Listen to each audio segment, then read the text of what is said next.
এয়া আমাৰ মাকে জীয়েকে নাচি আছে, মাকে গানটো শিকাই আছে জীয়েকক।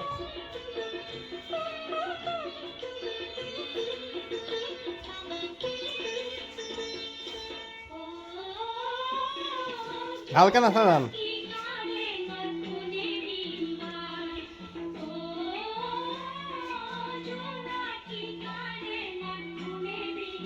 বঢ়িয়া।